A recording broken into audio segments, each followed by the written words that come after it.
And welcome to Heller Barnes, Ask Us Anything. And of course, we have just an amazing guest today. And we have Johnny. So what we're going to do is, Mr. Heller, I don't know how, first off, so this is the funniest thing.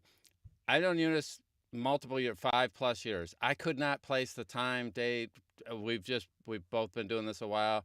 She has a killer background. But Johnny, when did you meet her? Can you tell us a little bit about her? And, here's Mr. Well, Heller. here's what I can tell you about Eunice. We've known each other. We discussed it. We've known each other basically because of social media. We actually never really met, although I thought we had, but we didn't meet till we at Paul Rubin's Christmas party at his house. Well, it's Christmas little gathering, if you will, not much of a party. It was more of a dinner sit down. It's like, what, of 8 or 9, 10 of us maybe. And so that's where we officially met. But had you asked me prior to that if we had met, I would have said yes, absolutely. But Eunice has informed me that we have not met, and she's disappointed in the fact that we're meeting now. Yeah. So Yep. And Paul cooked. yeah, and Paul did. And He's a Paula good cook. hosted. Paul, he's a really good cook. Paul, here's what else you need to know about Eunice is that Paul Rubin thinks she's the bee's knees. He talks about her all the time. I have to say, shut up, please. We have to leave now. Stop talking about Eunice, and he won't. But you've been killing it, Eunice, and congratulations on everything. You've just been Thanks, Johnny. I don't know if it's your social marketing team that's been making it look like you're killing it, or you're really killing it, but you seem to me to be killing it. Thank you. My social marketing team is me and 2 dogs. So Those guys are great. they're really good. They're really good, especially with Instagram. Now, And I just have to say, Don, when I was like just scraping information about narrating off the internet, your videos were gold. oh, And yeah, we've never met either, and it's also through social media that we know each other. Um, I often say actually that I feel like social media played a big part in my my narrating career. Um, but I just want to say, Don, thank you for those videos because I learned so much from them. I had no idea where to go. I didn't know there was this amazing community yeah. of audiobook people, and so that was a huge thing for me Yeah, no, I've starting been out. fortunate. And it's the same, it goes the other way where sometimes I can't remember. I've seen somebody on social media now for so many years because I've been around for Yeah. 10 years doing this stuff. It seems like we've met, even if we haven't, or we see our names in all these different places. But what I'm fascinated about is that you started off in, working in a grocery store, and then were discovered by an audiobook publisher. Is that how is that even close? Yeah, I was saying, aisle 3, rice and aisle 3, Yeah. Okay. and someone from Penguin Random House came Yeah, up and was like, "You You. that's need to be right. in audiobooks." Now, you have a theater background that's just absolutely stellar, and we could brag on you about all the awards you've won. But tell us first off, how does narration, I mean, they seem so far apart, narration and acting. How do they relate? And what did your start was the theater? Do I have that close? Yeah, yeah, yeah. I went to Juilliard to study acting. I graduated from Juilliard and mainly did theater for most of my career, um, until COVID. Well, I should backtrack. I did do a couple Audible books, um, because Audible came to Juilliard to do a workshop for alumni, and so through that, I got started with them, but it was really, like 1 book every couple years kinda thing. Whenever they emailed me with an offer, I'd say, "Oh, sure." But I never actively pursued it until COVID hit and shut down all the theaters, um, and, uh, and then Audible sent me an email asking if I had a home studio, and I didn't, and I thought, "Oh, I guess it's time to get a home studio." Right. So I did, and that precipitated the whole, like, rabbit hole into audiobooks. Um, but it's so interesting. I love that you asked that, Don, because this is one of my big soapboxes, which is acting in audiobooks. So to me, I mean, Johnny, I'm sure feels this way, like, audiobooks is acting, right? Yes. And there's a bit of a disconnect, I think, in some people's minds, or maybe a lot of people's minds, where they think it's just reading. And I find it so fascinating because when I'm reading a text, I want it to sound as though I'm not reading, as though these thoughts and these ideas and these events are all happening for the first time, the same way you do in theater, where if you do the show 8 times a week, you still have to make it seem like the It's new. first time it happened Right. for this audience. Yeah. You know, it's that same illusion. Yep. Yep. And I have to make sure people understand. If you don't know anything about Juilliard, I got introduced to it over 50 years ago-ish. But my first drum instructor was a Juilliard grad. And so therefore, here's what I know. Juilliard takes anybody off the street that can walk in without assistance, or it's just a crazy, crazy process. So here's the fascinating thing that happens. Anybody that's ever been to Juilliard, I don't care if they were there for one semester, the process of getting in means you are already probably in the 1%. I mean, just people all over the world want to go to Juilliard. Somebody like me, I wasn't qualified at that young age to where they would take me. I just didn't have the skill set at the age that I went to when I went to music school and things like that. But my instructor had been there, and I started, I learned a bunch about it. So hats off to you. Even making the cut to get in, I know that if you had dropped out 3 weeks later, you're still at a level of acting skill and somebody who practices and who studies and is dead serious about this craft, because they just don't let anybody. I wouldn't qualify. I wouldn't qualify then. I wouldn't qualify today. But I do know a lot of people who have been there, and they're all unbelievably talented as performers, or they have no chance at that school. There's just too many people that want to be there. What was that like when you were there as a younger person? You mean like several lifetimes ago? Well, Um, it was very intense. I mean, I went right out of high school, um, impressive. and that was so for each drama class, they accept about 20 people, um, Out of and maybe 20,000, probably. out of about 1,500 to 2,000, I think, are the stats. Okay. Um, and so I think about a third of our class, a third of the 20 were out of high school, and another third were transfer students from other schools, and then another third had already gotten their degrees somewhere else, or maybe even had been working for a bit. Um, and it was really, really intense. I mean, one, because it was Juilliard and it was boot camp, all day we were doing theater classes, performance classes, movement classes, voice and speech. Um, and then in the evenings, we would rehearse. So Right. the schedule was like get up in the morning, have a movement class at 8 a.m., go all the way until dinner with different classes, and then have dinner and then rehearse for 4 to 5 hours on whatever show we were doing. Um, and then on top of that, I was right out of high school. I had never lived away from home before. Right. I was a serious introvert, and so I was, like, bombarded with all of these crazy social actors, um, and it was kinda like trial by fire, Hmm. and I had a hard time with it at the time, I think because I was, immature in a Yeah. lot of ways, just emotionally immature. You're a kid. And yeah, and I was being asked to investigate things about myself the way, you do in actor training. And I was like, I can't deal with this. So I had like, a bout with depression and therapy and all of this like within drama school, which is very dramatic in itself. Um, and also our teachers were telling us things that I did not understand. Like, I did not have the emotional it wasn't intellectual, it was the emotional capacity to understand.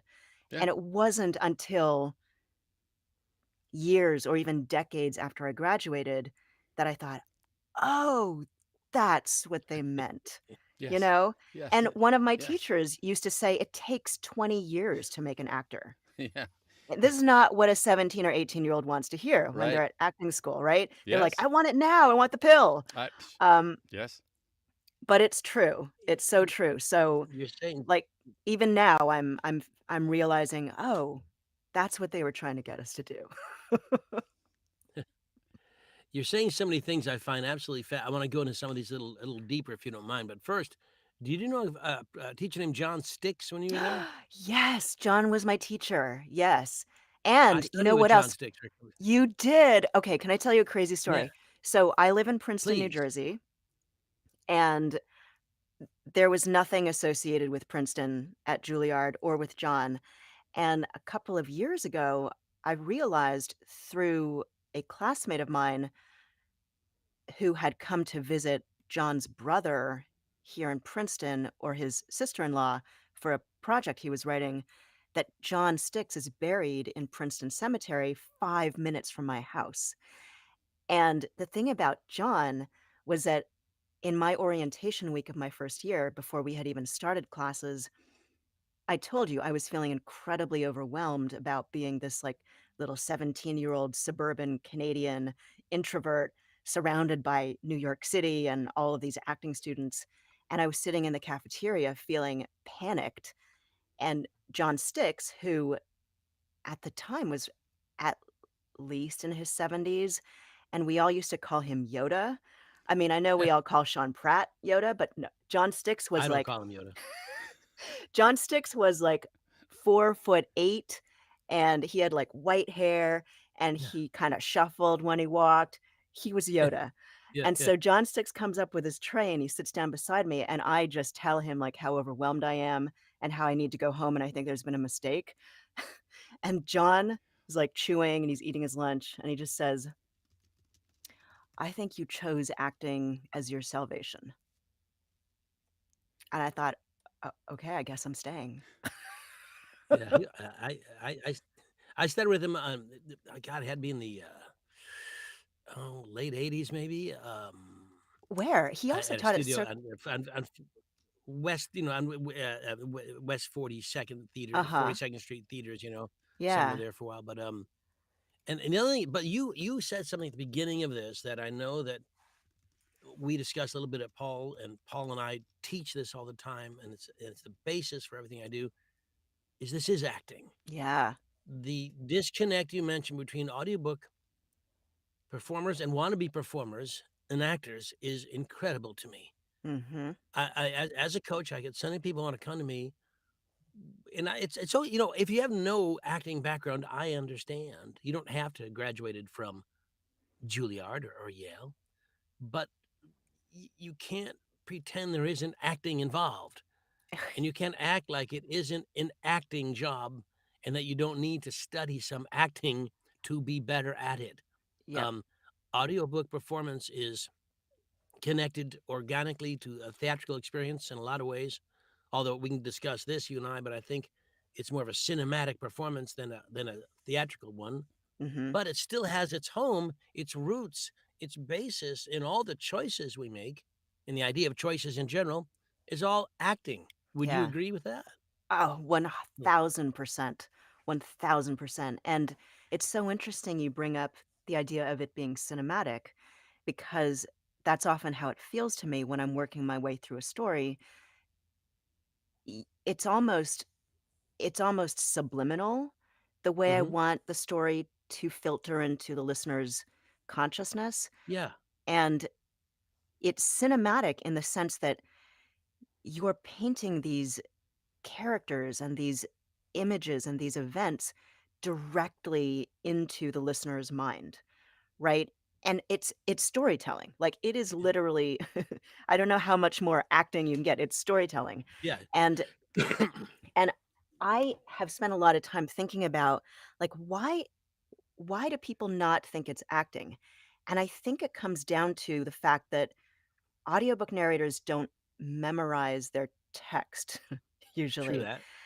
And for some reason, that along with we don't usually put on costumes and makeup to narrate, and I do. there's some well, apart from Don, Yeah. um, but most of us don't. Yeah. Um, and there's something about that that to the layperson makes it not acting, that you don't memorize it, that you're not in costume, that you're not in makeup, and they think, "Oh, well, I could go into a booth and just read something off the page." Um, and here's the other thing that I've mused about, which is that when we're kids, we get read to all the time by Yes. people who are not professional actors, our parents, our babysitters, our librarians, our grandparents, the neighbor next door. And thank God they read to us, right? Because they imparted this gift of reading, but they're not actors. And so we get a sense of what it means to be read to. And that becomes the bar that narrators have to reach. And it's not a high bar because they're not actors. They're just loved ones reading to us, which is phenomenal, but it's not acting. Who- And when you try to go beyond that bar, a lot of people aren't even really aware that that divide exists Yeah. between your librarian reading to you at story time and And Eunice Wong reading to you. Literally, well, I mean it. I mean, or it's, Johnny Heller reading to you, like, trying to make a story live with characters that are, like, fully formed. from the beginning of time, storytelling was the basis of communication. Yeah, Once mankind learned to communicate with words and grunts and things, it was story time. yeah, And storytelling has been passed down long before the written word ever approached. yeah, and not just communication, but us trying to figure out what is happening in our lives, like, Yeah. where's the meaning and the purpose and, Well, that's like, why all the awe. religions in the world exist. All the I don't want to put down anybody's faith, but all the mythologies that led Yeah, to and there's a lot of similarities between the Christian stories and ancient stories. I mean, there's a reason yeah, Christmas time comes when it comes and stuff. And if you investigate all that, you think, oh my, maybe this isn't real, or you think it is. But the point is, man has always tried to figure out what our place is here, what we're doing, and yeah, and also once things happened, it led to performances and entertainment and things. And I think too many audiobook narrators, to bring it back home, have a either a misunderstanding or a put my heels in the mud refusal to accept that what they're doing is an acting choice, that what they're doing is acting. And the longer they refuse to accept it and learn the basics of acting, the further they'll be from communicating more effectively. I mean, a good yeah, reader is much more pleasant to listen to than a shitty reader. That's yeah, just the way it is. So if you're a good reader, you're probably going to get some work and stuff. But our entire industry is afraid of AI, the encroachment. And I've always said, if you suck at this, then AI will replace you. mhm, And the way not to suck is be a better actor. yeah, So, eh Eunice, can you do me a favor and drill down on this concept? And Johnny and I have discussed it before, but it's always nice to get another point of view on this concept of cinematic. Somebody like me, who does not come from an acting background, I come from a performance background from playing music, so there's some parallels there. But cinematic, very often when it's discussed, people who are not actors don't understand when you talk about something being cinematic and how you see it. What is cinematic? What is your definition? How do you explain that to somebody like me who knows nothing? well, so I would say first there's the context of cinematic versus theatrical, which Oh, is really important in I have no clue. audiobooks. Treat me like I am. I don't know nothing. Okay. I know All right. nothing. So. Um, all right. So to bring this back to stuff that Paul Rubin has coached me in, um, there's the concept, right? Everyone's heard Paul say less, less, less, and that is tied into this idea of cinematic versus theatrical. Because as a theater actor, when I first started doing audiobooks, I was trained to project to the final row and enunciate also so that the final row could hear me. Um, and my training was entirely actually theatrical.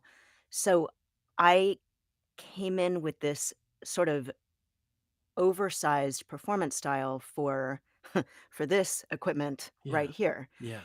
And when you are too big in an audiobook, I mean there's always exceptions of course with different styles and different audiobooks.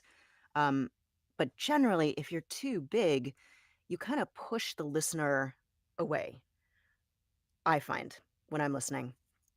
But when you bring it down and it becomes cinematic in the sense that you can come in for a close-up, right? With the camera, the microphone in a way becomes like the camera because it can zoom in and it can capture the most tiny, intimate details.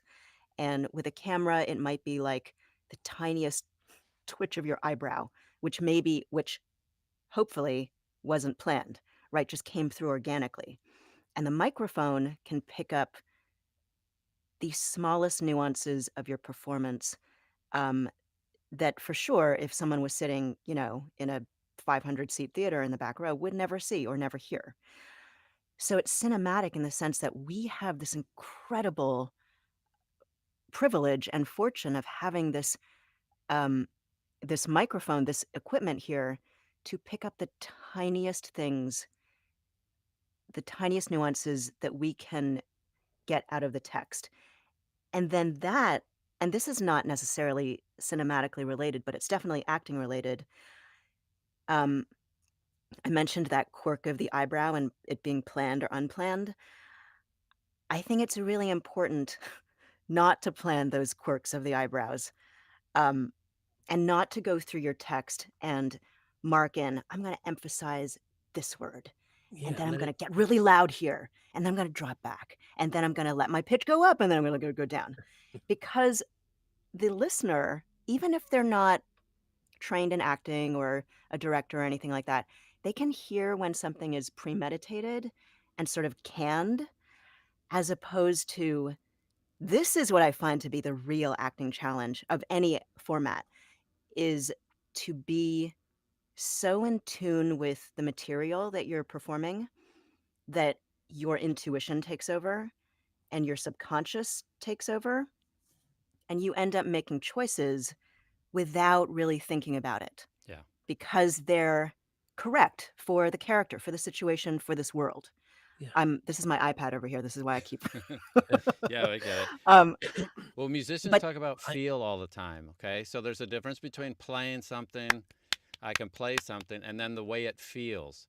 And I think actors run the parallel that uh, your feeling is coming through, but when it's right, people really don't understand the details or care about it. When it's wrong, it feels funny to the average person just because we're so in tune to voice, we're so in tune to the emotion of the people around us, and that when someone does it properly or well, then it just seems easy. It should seem like you're yeah, doing nothing. I think yeah, what we're talking about when we talk about the cinematic aspect of the audiobook performance, it's still. I mean, here's the difference. Theatrically, where there's proscenium arch, and as Eunice said, you're singing out Louise, and you're trying to belt to the back row, and people in real life don't do that. And Eunice made mm, a great point. I've seen a lot of people who mark their texts with different characters and different colors and things, and that's fine if you want that. But the idea to mark like at this point I'll be astounded, and here I'll be surprised, and yeah, all that flows organically from the text if you're involved in just telling the story, and that's where the acting comes in, mm-hmm, and that's where the cinematic quality is because so many, particularly newer narrators, think that every space on their little bar, on their DAW there, needs to be filled in with those squiggly lines. When in fact, in real life, I'm going to ask Eunice a question, but first let me think how to phrase it so she'll appreciate it. Eunice, see that pause before I said her name is really natural. That's how people talk, and a lot of times it's left out, and it makes no sense because that's mm-hmm, not the idea that everything. If you're on stage and you're doing a show and in 8 shows a week, and you go up on a line or screw up a moment or something on a Wednesday matinee, you have to cover, but you can't really fix it till Wednesday night. In audiobooks, you can fix it right away. And some people don't, and you can fix it right away. When Eunice mentioned choices, everything she's saying is music to my ears. When she mentioned choices, the choices you make, here's that you make them based on the characters, and the characters based on the text the author wrote. All the clues are in the text; they're all mm-hmm, there. That's everything. That's why it's theatrical. The performance is cinematic because it isn't jazz hands. It's this, how do you feel about me? That's it. So, and if you make a gesture or smile or do something when you speak, your voice sounds differently than when you don't. Yes. And the listener picks up on that because it's human. Mm-hmm. It's human communication. You can tell. I mean, when I was a little boy, my mother took me to her home in England, um, and then we went across to Paris. And the reason I say that, I was too young to know anything, but the French language enchanted me. And there was a lady, I knew she was yelling at me because I was playing in the elevator, and she spent at least 5, 10, maybe she could have been swearing, but it was in French. And while I knew I should cringe because she was yelling at me and look contrite, I spent the whole time going, because it's beautiful to my ears. Humans pick up sounds and nuances. I knew I was being yelled at, but that's part of our experience. And I think we have to stop forcing shit on listeners and just play what's there. Mm-hmm. Everything's right there. And the idea, Eunice is right on top of it. It's all acting, and it's cinematic also because no one has to speak much louder than I'm talking right now. Mm-hmm. No one does. So you two are both talking about not marking up, not having red and purple and flaming colors for this, that, and the other. So Eunice, Yeah. when you get a book, how should someone prep for? Are you reading cold? Are you reading with a summary? Do you have somebody else do a synopsis for you? How do you approach the prep that comes out when you get a new book? So I do mark up my script. I like highlight the different lines of different characters just so I can keep track of who's talking sometimes. Um, Do you do that through but the not, whole book, or do you do that at yeah, the beginning, or? no, through the whole book if I have time. But that's pretty much the extent of my marking up. Oh, the other thing I do in annotating is if there's a line and then it says she said angrily or she whispered or some kind of descriptive thing, She I chortled. will she chortled. Yes, I'll put chortle at the top of that sentence just so I don't get to the end and then, oh crap, I didn't chortle, I got to go and chortle now. Yeah. Saves time. um I She's love but good, when that's Paul. Heller does chortles because that's my yeah, favorite he's a I too. get champion Paul. chortler. Yes. But that's the extent of the script markup that I do usually. um in terms of prep, so here's a funny story. I've used a professional audiobook prepper once. And if you don't know what a prepper is, it's someone that you can pay to read the book for you, write up little summaries, have character breakdowns, descriptions of how the author, describes them or their voice. Um, each chapter will have a little summary of what happens so that the narrator doesn't necessarily have to read it themselves. They can kind of go into the booth and be like, oh, this is the chapter where this happens. Okay. So I did that once with a very long fantasy book because I was just slammed with work and I thought, there's no way I can prep this and do everything else I need to do. But I was so, I was so like such a control freak that after I gave it to my prepper, I had to prep it myself. So I still paid her, of course, but I was like, I can't go into the booth and not like have read this in detail because to Oh. me, again, as a theater actor, it felt like stepping on stage without rehearsing. There was no way I was going to do that. And there's something to me, I know a lot of narrators do use preppers, and I don't think there's anything at all wrong with that if that is something that you can work with. I am just built in such a way that my control freakishness won't let me do that, and I wish it would let me because I'd have a lot less work. But to me, there's something valuable about reading the whole thing and kinda letting it stew inside me for a bit, and maybe when I first read it, there's a character that I'm like, "I'm not sure who this is," but maybe if I let them percolate for a little while, I will know, or some ideas will come to me in the meantime. So, it's important to get a sense of the characters, the world, the general tone of the book. I think that stuff is hard to get from a summary. Um, So you're reading the whole book through though before, as a rule, you read the I whole read the thing whole through. book And through. by the way, I know some very advanced narrators who have hundreds and hundreds and hundreds of books, and they'll tell me, sometimes I don't have time to read it just because of the schedule, and they do read it cold. And then newer narrators say, "Oh, well, Eunice says she read a book cold, therefore I can." And I always think, well, okay. Mr. Heller doing 1,000 books, if he decide, or if it comes in and scheduling wise, he can't do that on one book. He can make an exception, and he can pull it off probably better than I ever could with about 1,000 hours of prep. That doesn't give me license to not do what you're doing in terms of prepping and reading and having a foundation there, because Heller might get away with it. One, he'll have Heller his has never process. done that. What's that? I've never done that. You've never read it cold?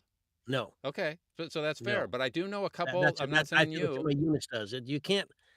How can I?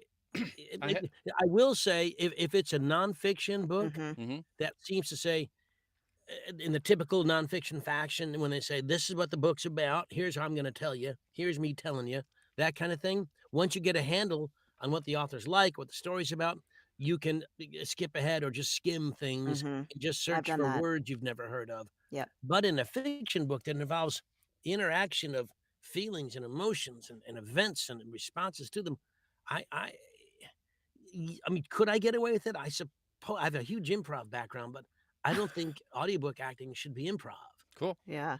I You think new know, people need to hear how you guys do this, as Yeah. opposed to they're going to hear things on the on the internet about what I did to be successful as a narrator. And no disrespect, but if someone's had 20 books and they're not, and they don't have all the publishers calling them, chances are, hats off to them to get to 20 books or 100 books. It doesn't mean I'm good I'm at it. shocked I'm shocked if someone has 20 books and isn't already coaching. Yeah. Yeah. Well, they should be. They should be. What's your thought on the? But now, okay, Eunice is going to have a unique situation, and this is the funny part. Have you coached with anybody since you got into the audiobook business? I have coached with Paul, and I've coached with Sean on nonfiction. Although I only did about 4 or 5 Okay. sessions with him, and then my schedule just got crazy. Yeah. But I got a lot out of working with both of them. Um, and then I've done like I used to do these sort of group workout things with Carol Monda, Cool. even before I worked with Paul. Um, and so here and there, I've done like some group sessions with different authors, but I've done in person with Paul and Sean. Okay, but here's the thing. Juilliard was what a 4-week program. Oh wait, 400 years. yeah, it That's right, seems that yeah. way. Anyone that's gone to one 4 of those years. schools knows it's just the most intense thing you can do for multiple years, where you're rehearsing every night, 5 days a week. You're around all these creative people 24/7, pretty much, because you live with these people. So after doing an intense learning situation, Heller did that sort of thing too, where he, being a comedian on the road and doing all this performing for years. Then they come into audiobooks. Heller studies with other people. Heller has a coach. That always cracks me up when people think they don't need coaching. And you, after all your Juilliard training, still goes out and looks for good information and some people where you can tune some details. Heller still does it. I take coaching. I mean, it's amazing to me that the people that are the most successful in this business continue to get coaching because what is your thought about an outside perspective on what you're doing? How do you feel about that today? Should anybody else ever coach or get coaching, or should Oh my God. Everyone should get coaching. why? Because you don't know what you don't know. Mm. And when I when I first started doing audiobooks, this was way before COVID, and I just treated it as a reading exercise. Like I would go out to Newark to Audible's headquarters, and I would have read the book, and I read it well, right? I read it with the appropriate emotion and the pace and stuff, but I didn't make that connection between between reading from the outside and being in the world of the book. And it wasn't until I coached with Paul that I figured that out. And if I had and I was doing that just reading thing with my Juilliard background, right? And you would think it would be so obvious, to put the two together, and yet I didn't for whatever reason. I think And you'd be normal, by the way. First off, as a yeah. performer, I can't know what I don't know. I also, Mhm. unless I have the ability to go back later and audit my performance. I mean, one of the things people can do that is fascinating is go and listen to something they performed a year ago. It's It's usually terrifying. shockingly bad, for at least Yeah. in my case. I don't know about if your experience has been the same, but I go back and listen to something where I just thought, I'm in my 30s, I'm playing on some recording, I hear the recording back and I'm like, that's brilliant. Okay. I hear it 2 weeks later and it's like, wow, you better go practice because that No, was you awful. Yeah. Okay. Have Oh, you had yes. similar types of experience where now Yeah. you look back at something you recorded when you had all your Juilliard experience? Yep. And Yep, then yep. how did you feel about the performance at that point?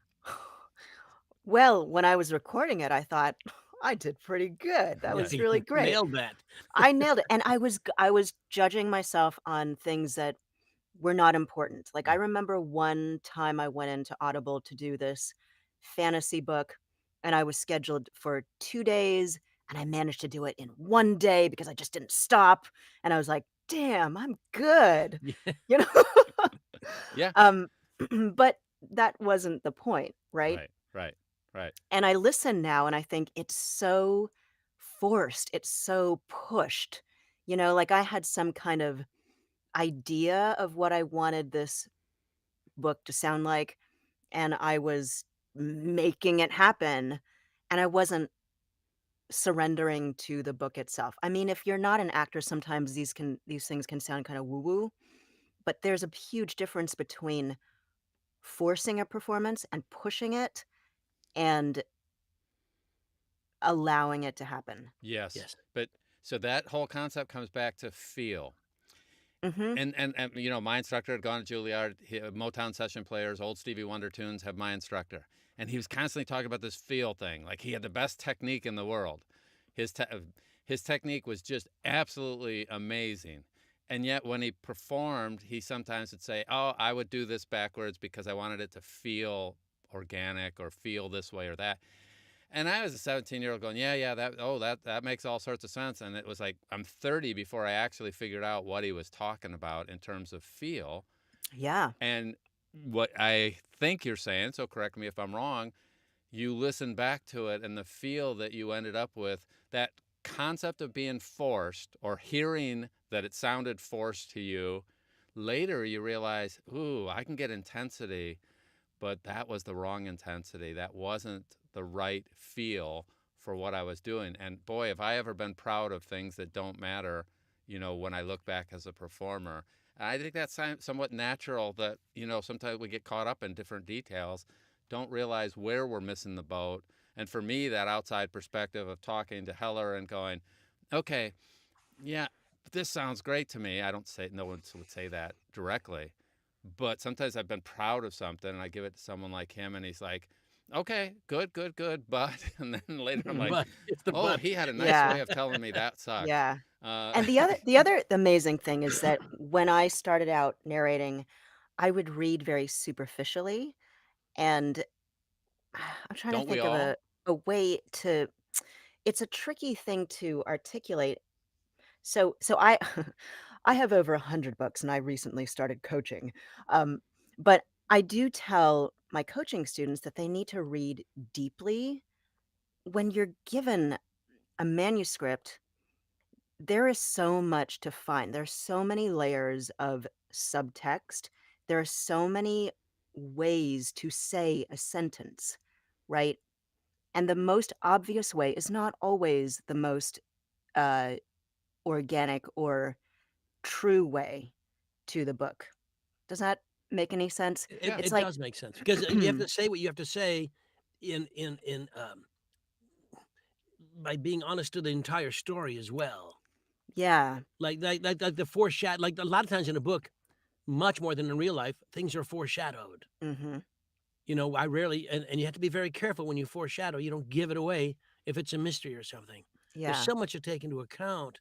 Um, this whole thing is so fascinating to me. I love talking acting with you yeah, because it, in the world of audiobooks, acting seems to be slid to the side as though it's not part of it. Right. It it's drives me crazy. it drives me absolutely fucking nuts. I just don't understand.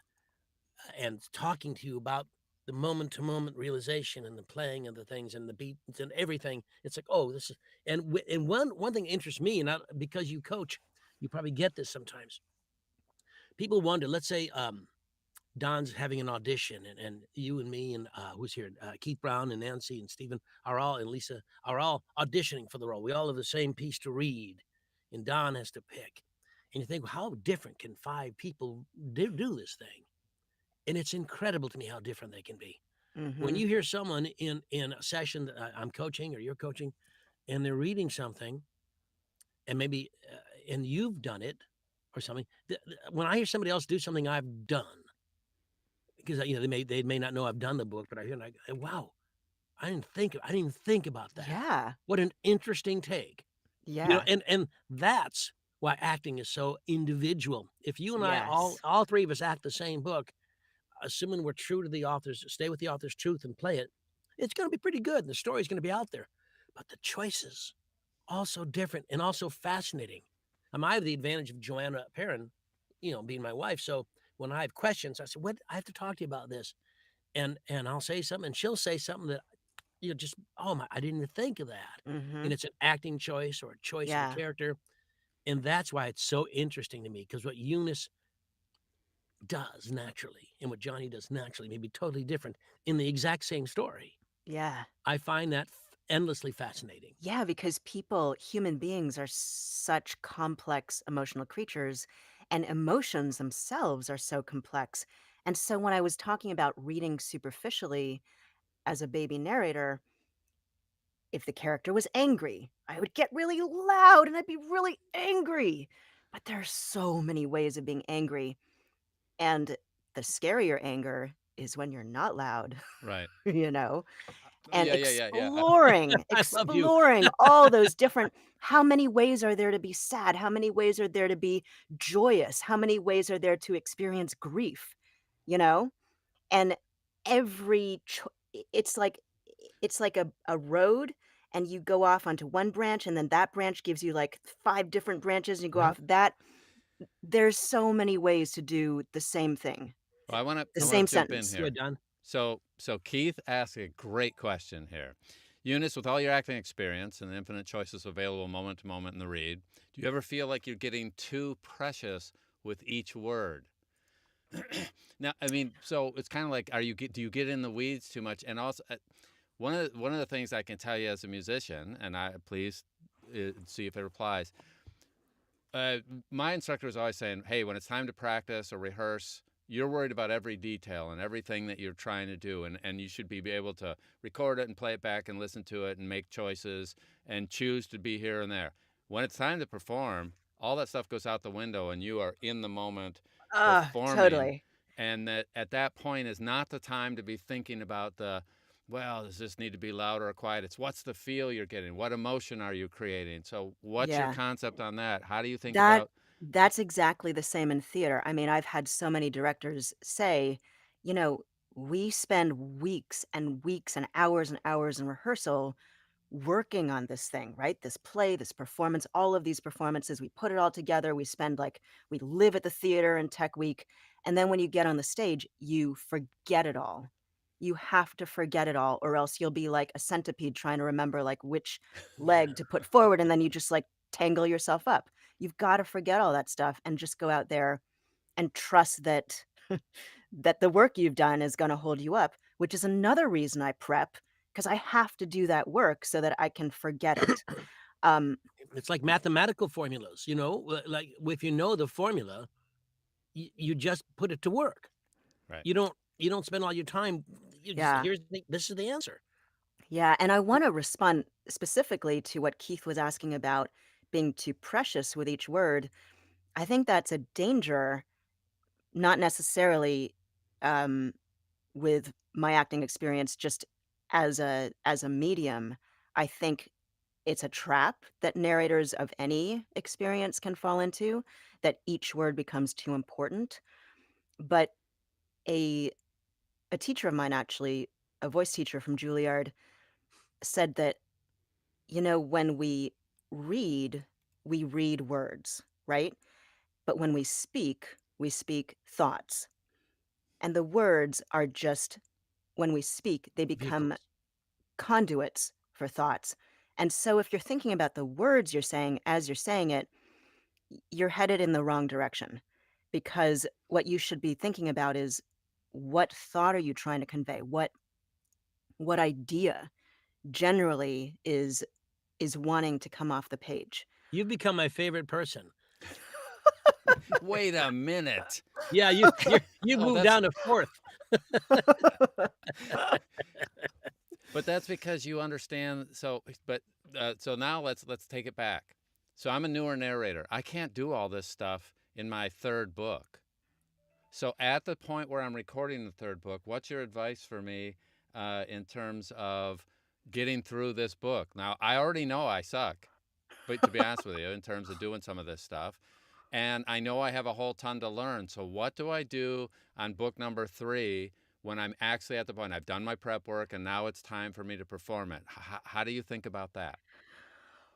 Um, so I would say, for all narrators, but especially newer narrators, I would say listen like a maniac to great audiobooks endlessly. I mean, like when you're walking the dog, when you're doing the dishes, when you're working out, when you're driving, like every waking minute you can listen to an audiobook, listen to a great audiobook and try and listen on a couple different levels. Like listen intuitively and let the performance affect you intuitively, but also listen analytically. And if there's a section that really hits you and you're like, whoa, that was incredible, rewind, listen again, try and figure out what just happened.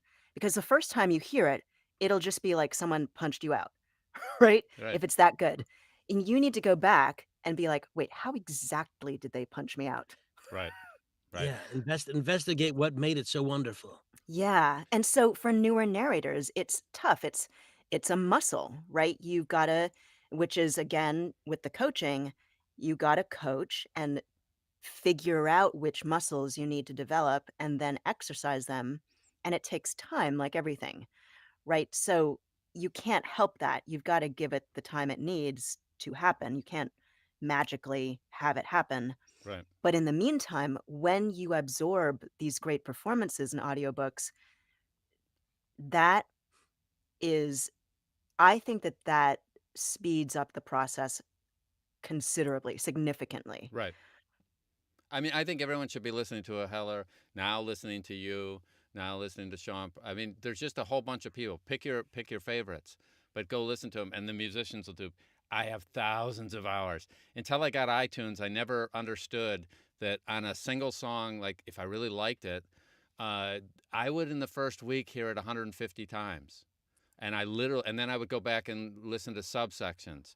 And then, of Yeah. course, when you'd go out and play, you have all this stuff, and some of it would fall out into the current performance because the moment was right and something that I had heard over and over and over again earlier in life. It was right for that moment, and it came out with my own variation on it. And if somebody ever knew, we spend thousands of hours, listening with headphones in college. I just sit there going to sleep with music playing, my favorite performers. And I see the same thing here. So if you're new, though, now if you were a new drummer, I would tell you, you know what? In order to be great at this, you have to be willing to suck at it. Mhm. And that you have to be willing to go out and put your best performance possible today, and not stress over every little detail, because that comes through in your performance as well. And then on the Yeah. side, you're paddling like crazy, like the little duck, and you're paddling under the water, trying to get yourself up to speed to where you know what you need to be working on.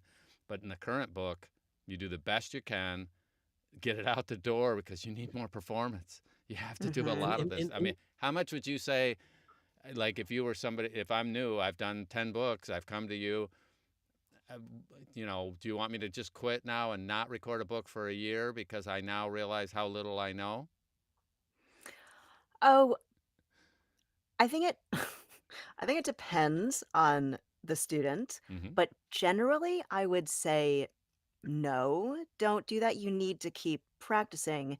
If you're really at a point where you feel very not confident, very insecure about the quality of your performance or, your level of narration, I might say, why don't you keep working and maybe use a pseudonym for, for a little bit until you feel like this is this is a level at which I want to present my body of work.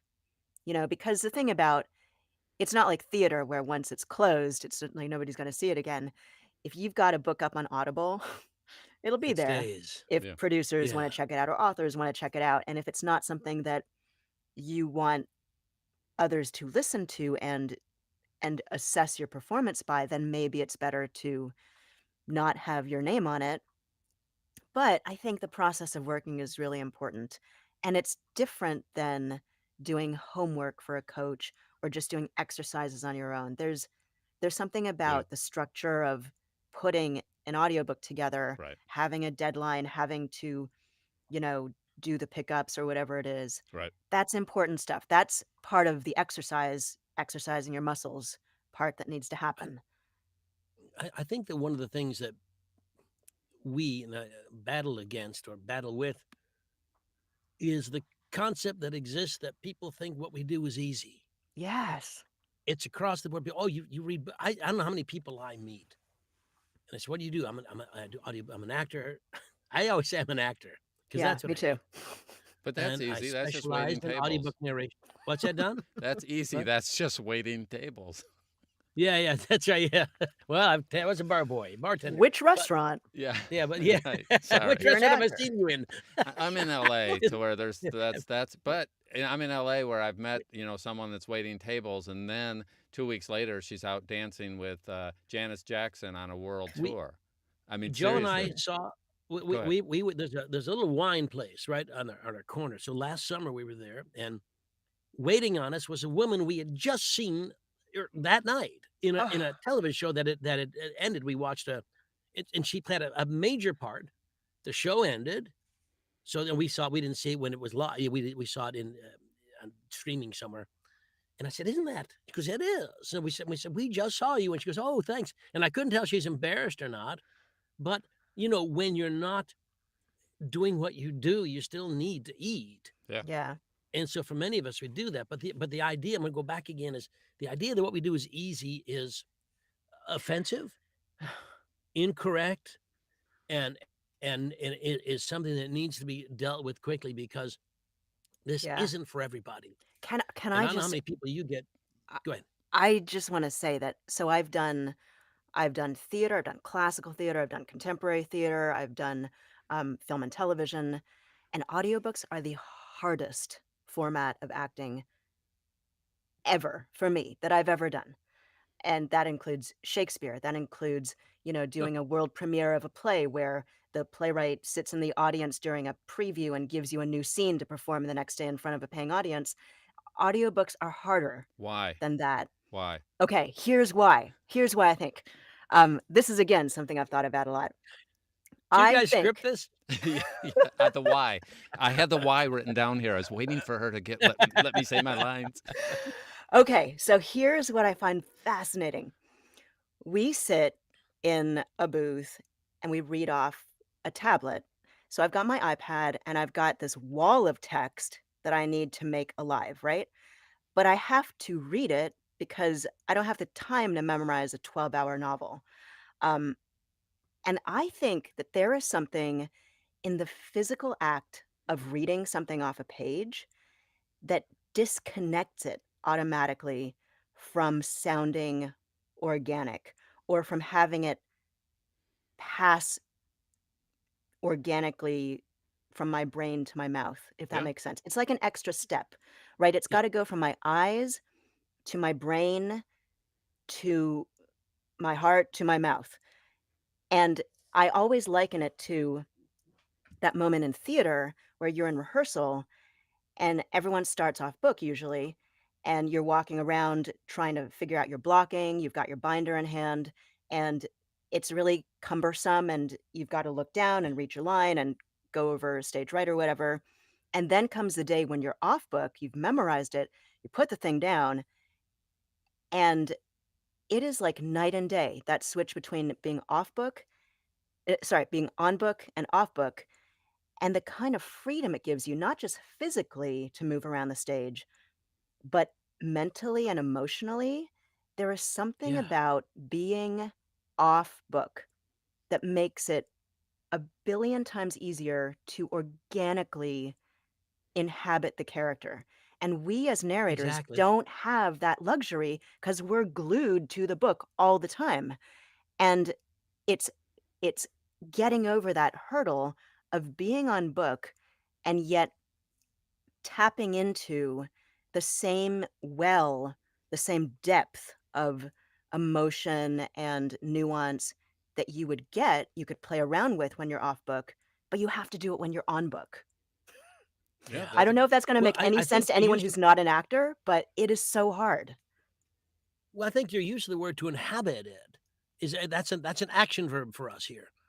You need to inhabit all the character, and even in nonfiction, you need to inhabit the story. Yes. You need to inhabit the The passion the author author's has point for of whatever the view. subject is. Yeah. Yeah, and once that happens, then you are freed to perform the same Mhm. as you are when you're off book, and I think that's the step people don't realize and don't quite understand, and you've made it so wonderfully clear. This is now my favorite show of all we've done. Thank you, That's Johnny. right. Thank you. You're I know just I was so I'm telling you, once I again, was so Don moved down to insightful number with my 10. question of why. Yeah, yeah, Don opened yeah, Don, you're brilliant questioner, yeah. No, it's but so there are so when someone's newer, understand this stuff took years for both of these two actors to become very good at this stuff. And it is funny now they look back and I'm as a performer, you look back and you think, wow, I was very immature at that point. But you still have to go through that. There's no shortcut. You can't practice. You can't always rehearse. You have to be out in front of an audience and make a mistake in front of an audience before you realize, oh, that I'm not. I don't have that part as strong as I need. I could refine this. The part of performing where you're doing it for real is part of the process, and you have to be willing to be just okay at it short term. And as long as you keep on going and keep on refining, then that's okay. Nobody's going to be brilliant on day one, even if they have a Juilliard background. Now, here's the one difference. I'll bet at your worst, you were head and shoulders amongst compared to someone like me, who does not have an acting background. I have a performance background, not acting. So I would go out and not do it very well compared to you, just because you have a foundation there. And then Yeah. later you Acting might is huge. realize, wait, I was playing too big because this is a different medium. Maybe you're going to rein some things in. And also, I've just never met a performer that listens to anything they've done a year ago and thinks that, wow, that was wonderful, despite the fact that they might have some points where they go, that part I felt I totally nailed. Yeah, yeah, yeah. But Yeah. then they're also going to have 25 of their own things that no one else really pays that much attention to. We're all Can you imagine listening to your own stuff with a notebook and making no. notes? You'd need Well, more notebooks. I I would do I do think it helps to listen back at points to yeah. get some perspective. And I do think and maybe you would take some notes as a young actor, as long as you are understanding that, hey, I'm looking for 2 or 3 things that I can improve in the next performance. I can't fix everything I do wrong. I can fix 1 or 2 things per performance, maybe pick a number there. I mean, You do you know, guys you're approach it that way when you're going into the next one? Do you kind of now? See, you two are both seasoned, so it's a kind of a different animal. But I'll go into anything I'm doing with trying to improve one thing today, not I'll trying to tell you fix what, everything. I don't go into anything looking to fix because A, it's already done, but Okay, I do pay attention to choices I made, and I wonder if a different choice would have resulted in a different aspect of the performance. cool. Because acting is choices for me, Mhm. and if you and there's a myriad millions of choices. How about you, Eunice? I would there sometimes, I mean, I've listened to books I've done, like, not that long ago, and there was one enunciation habit that I had that was left over from theater that was driving me insane, and so that particular thing, I consciously worked on to stop doing, um, and then in terms of the acting stuff, a lot of it is that I'll go into a book, a new book, as an opportunity to do something more or better. Like um if I was trying to achieve like a a huge degree of intimacy in a particular moment, it's like, can I let that happen again? Can I do it better? Can I, like, what's going to happen in this particular book?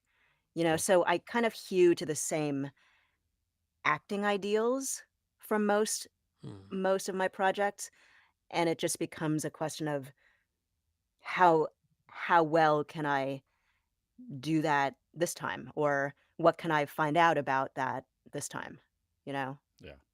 Very Well, good. I'm going to say that this hour has simply sped by. It's been a delight. I think we'll have you back. That's what I want to do. I Yeah. would love to. This is Yeah, so yeah. much fun. Hey, And I have a question. Your headphone, real quick. They look. I can't tell if it's are they thin or they. Let me turn them sideways a little bit. Oh no, they're okay. They're regular ones. Okay. They're the DT 770s from Yeah, Biodynamic, yeah. they look great. Yeah. All right. So, and what's coming up that you want to plug? Newest book or something you're working on or? Um, I've got I am prepping something I'm really excited about, but it's not on Audible yet, and I don't know whether I can talk about it. Um, but it's a beautifully written novel. I'm a sucker for literary fiction. Um, I am going to plug two books that came out not that long ago. One was called 888 Love and the Divine Burden of Numbers by Abraham Chang, and it is maybe the one of my favorite books I've ever narrated. It is, Oh, wonderful. um, it's, I mean, how can I summarize it? It's the story of a young Chinese American guy who's an NYU student. He grew up in Queens, um, and it is his search for love and meaning, and it flashes back in time to all the girls he's loved before, and it's set in the '90s. He's Gen X Easter eggs all over the place, set in the '90s in New York City, which is when I Yeah. was in New York. I lived in New York from, like, 1995 to the early 2000s, and it just it's such an interesting, structure, and it's hilarious. It there Oh, were great. times I We'll give it a record listen. sorry, what? That's so great. I want to give it a listen. That's Yeah, great. yeah, there were times I was recording it and started laughing so much, I actually had to stop and, like, open my door for air. So I adore that book. I think it's out there. It's an out there book. I think it's brilliant, and but I just wanna yeah, and give that audiophile. I love. put the link up on the screen. Audiophile says narrator Eunice Wong breathes life into the diverse cast of characters with an energetic precision that gives this audiobook the feeling of a lively radio drama. So they liked you. They liked you. Okay, there's But others I that. also have to say that at the end, it ripped my heart out. Um, so it runs the gamut between, like, joy and hilarity, and then at the end, it's just like, sob, sob, sob. Um, and, another one came out the same day, actually, called Real Americans by Rachel Kong, and that's a totally different kind of book. It's a multicast, 3 narrators. I narrate the last third, and that's literary fiction, generation spanning, um, family saga kinda thing, uh, and my character is the grandmother who, you know, grew up in communist China, and there's a little sci-fi twist in there that is I can't even call the whole thing sci-fi, but it's like a little bit of speculative fiction thrown in there, magical realism, which is really lovely. So that one's a great one. And, yeah, I have a couple fantasy books Good, coming out for Macmillan and Hachette, and, yeah, those are my good for you. All Well, right. and what I'm going to just say to people is, I'm going to put that one up on the screen as well. Um, what we were talking earlier. Go ahead and get these books. Listen to them 400 times. Try to break down things. See what she did well. See what you might have made a different choice. Maybe she might have nailed it with where she was going. Maybe you'd make a different choice in one section. That's valid too. Go out and get some Heller book. If you haven't listened to a bunch of people and a bunch of the books that Heller's done, and you're doing the same thing and you're a guy, I'm just saying you're missing it, okay? And if you're, and I don't care, guy, gal, go listen to Eunice's books and listen to the choices she's making, and then try to figure out maybe why, and then come back and watch the next time we're on this. Be sure to share this with other people. After it's over, of course, go ahead and post it in groups so other people have the benefit of her wisdom and Johnny's wisdom. That stuff really helps us. You cannot believe how much it helps when you make a comment, when you subscribe. There's now super chats. You can even throw in some money on that if you ever chose to. You never have to, but it's always Oh, appreciated we when have you to do. thank who somebody sent us money last week. Who?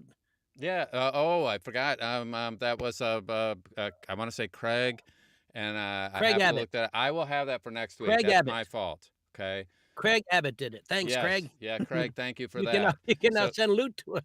yeah, he sent us $10. I mean, first off, it's the first time that's ever happened. So and you know what? It's the funniest thing.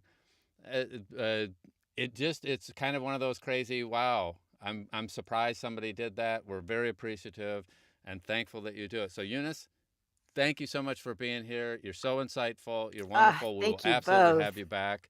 And be sure to check out her books, all the stuff that's going on. Subscribe. I have a tech show that's going to occur later today. Johnny has, go to johnnyheller.com, which is at the bottom of this screen, and check out all the cool stuff he's doing. This guy is always doing great stuff and helping the community. Be sure to check out what he's doing. And of course, we'll be back next week. I don't remember who the guests are, but we'll see you next Sarah Tuesday. Plaguccio. Same I can't time. say it Who's from that? Audible. Sarah Paguccio. Okay, we're gonna get her pronunciation right too. We'll do some prep work. Question number 1. Yes. Okay. All right. You guys have a pronounced fantastic Sarah. week. See you on the tech show in a few hours. As always, Thank you, we'll see you on John. the Thank you, wires. Johnny. Bye-bye. Bye, everybody.